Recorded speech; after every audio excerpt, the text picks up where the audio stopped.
क्या आप stock market या म्यूचुअल फंड के इन्वेस्टमेंट के लिए ग्रो की मोबाइल एप्लीकेशन का इस्तेमाल करते हैं? तो आपको इसकी कमियों का या नेगेटिव साइड्स का पता होगा। अगर नहीं या फिर आप एक नए इन्वेस्टर हैं, तो आपको ग्रो मोबाइल ऐप की इन कमियों के बारे में पता होना चाहिए।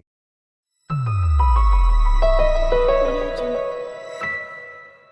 नमस्कार दोस्तों, स्वागत है आप सबका फाइनेंस फैक्ट्स के एक और नए अपडेटेड वीडियो के साथ।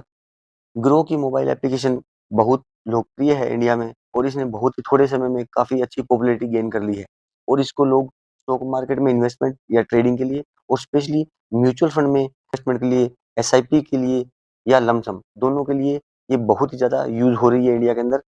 अब जब इतनी ज़्यादा ये यूज़ हो रही है, तो इसका मतलब इसमें कुछ तो होगा कि लोग इससे काफ़ी अट्रैक्ट हो रहे हैं। बट इसके साथ-साथ आपको इसके नेगेटिव साइड्स भी पता होने ज़रूरी हैं कि ग्रो में क्या नेगेटिव चीज़ें हैं। तो आज हम इस छोटे से वीडियो में ग्रो मोबाइल ऐप की 3 से 4 कमियों के बारे में या नेगेटिव साइड्स के बारे में बात करेंगे, जो आपको पता होना चाहिए।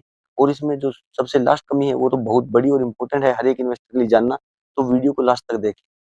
और अगर आप ग्रो की मोबाइल एप्लीकेशन को ऑलरेडी इस्तेमाल कर रहे हैं और ऑलरेडी उसका डीमैट अकाउंट आपके पास है, तो कमेंट सेक्शन में ज़रूर अपना एक्सपीरियंस जो ग्रो के साथ कैसा रहा, वो ज़रूर हमें कमेंट सेक्शन में बताएँ, ताकि इससे जो नए इन्वेस्टर जुड़ने वाले हैं, उनको भी एक आइडिया मिल सके, ताकि वो भी एक अच्छा डीमैट अकाउंट या अच्छा एक ब्रोकर अपने लिए चूज़ कर सकें।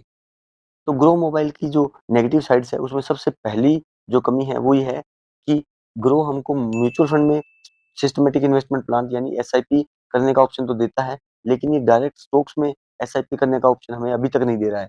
क्योंकि बहुत सारे अलग-अलग डीमैट अकाउंट या एजेंसीज़ हैं या जो मोबाइल एप्लीकेशंस हैं, उसमें हम स्टॉक्स में डायरेक्ट एसआईपी कर सकते हैं और ये आजकल बहुत प्रचलन में है और बहुत सारे इन्वेस्टर्स डायरेक्ट स्टॉक्स में इन्वेस्टमेंट करते हैं एसआईपी के ज़रिए।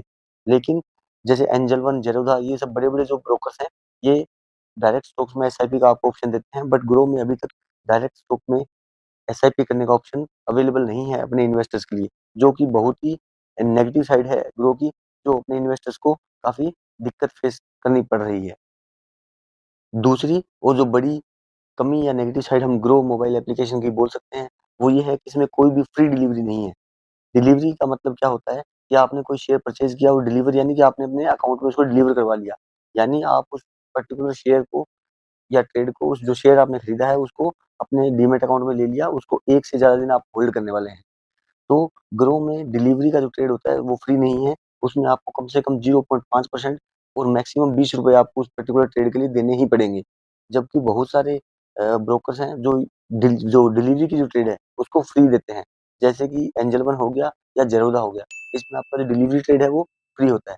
तो ग्रो में ये अभी भी फ्री नहीं है, जो कि इन्वेस्टर्स के लिए एक नेगेटिव साइड है। तीसरी जो सबसे बड़ी कमी है ग्रो के मोबाइल एप्लीकेशन की, वो ये है कि इसका ऑफ़लाइन ऑफ़िस कहीं भी नहीं है। इसका पूरे ऑनलाइन इसका जो भी मैकेनिज़्म है वो सारा ऑनलाइन है, इसका ऑफ़लाइन ऑफ़िस कहीं भी नहीं है पूरे इंडिया में। तो अगर आपको कहीं ऐसा कोई दिक्कत का सामना करना पड़ता है जो आप ऑनलाइन इश्यू आपका सॉल्व नहीं हो रहा है, तो आप कहीं भी इसको ऑफ़लाइन अप्रोच नहीं कर सकते हैं, जिसकी वज़ह से बहुत सारे इन्वेस्टर्स को बहुत परेशानियाँ होती है। आप चाहे तो यूट्यूब पे भी सर्च कर सकते हैं, वीडियोज़ मिल जाएँगे आपको और पर्सनली भी आप एक्सपीरियंस कर सकते हैं इसको जब आप अगर यूज़ कर रहे हैं इस ग्रो मोबाइल ऐप को। कि ऑफ़लाइन ऑफ़िस ना होने की वज़ह से बहुत सारे इन्वेस्टर्स को काफ़ी नुकसान हो रहा है। तो ये एक बड़ा ड्रॉबैक है ग्रो मोबाइल एप्लीकेशन का। और लास्ट और चौथा जो सबसे बड़ा नेगेटिव साइड है ग्रो मोबाइल एप्लीकेशन का, जो मैं मानता हूँ, वो ये है इनका पैथेटिक कस्टमर केयर सर्विसेज़। यानी इसका जो कस्टमर केयर जो सर्विस है वो बहुत ही बेकार है।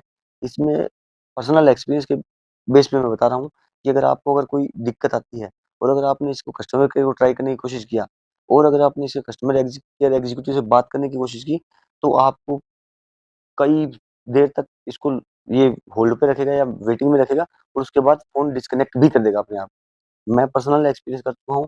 एक बार 17 मिनट तक लगातार मैं इसका कस्टमर एग्ज़ीक्यूटिव की वेट करता रहा और लास्ट में कॉल उन्होंने ही कट कर दिया। तो इसमें मतलब इतना लंबा जो है इन्वेस्टर के लिए लेंथी टाइमलाइन है वेटिंग का और उसके बाद में कोई रिस्पॉन्स भी आपको नहीं मिलेगा और रिस्पॉन्स मिलेगा तब भी कोई सैटिस्फैक्टरी रिस्पॉन्स नहीं मिलेगा।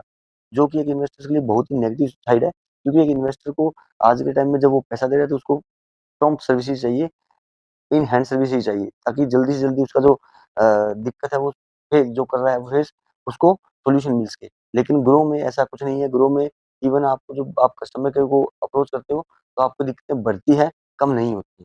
तो ये सबसे बड़ा इसका नेगेटिव साइड है।